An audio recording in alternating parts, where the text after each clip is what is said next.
The New York Times highlights 6 podcasts about scandals and cover-ups, showcasing how the medium allows for deep investigative storytelling that forges an emotional connection with the people affected. The article, by Emma Dibden, walks through 4 standout shows. First, Believed, a co-production of NPR and Michigan Radio, hosted by veteran journalists Kate Wells and Lindsay Smith. It tackles one of the defining stories of the #MeToo era, how Larry Nassar, the former doctor for USA Gymnastics, sexually abused hundreds of women and girls over more than 2 decades despite numerous complaints, and how a group of survivors ultimately brought him to justice. The starter episode is The Good Guy. Next, Bagman, hosted by Rachel Maddow, revisits a corruption scandal that unfolded in 1973 while the nation was fixated on Watergate. A team of young federal prosecutors in Baltimore uncovered that Vice President Spiro T. Agnew accepted tens of thousands of dollars in kickbacks during his time in local, state, and federal office.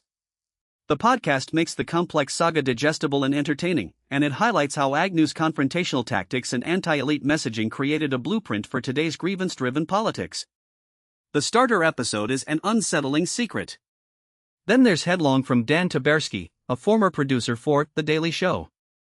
Its 3rd season, Running from Cops, released in 2019, explores the darker side of the long-running reality show. 6 episodes delve into the stories of people whose arrests were broadcast nationally, often asked to sign releases while intoxicated or in a highly vulnerable state. The series also examines the close relationship between the show's producers and police departments, and how that dynamic could reinforce stereotypes and tip into what critics call propaganda. The starter episode is The One-Celled Amoeba. Finally, a documentary podcast from the BBC showcases compelling stories from the shadows, covering grave robberies, museum heists, and miscarriages of justice. Its most recent season, Impulsive, explores the behavioral side effects of dopamine agonists, a class of drug most commonly prescribed for Parkinson's.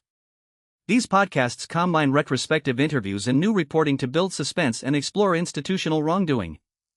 Thanks for listening.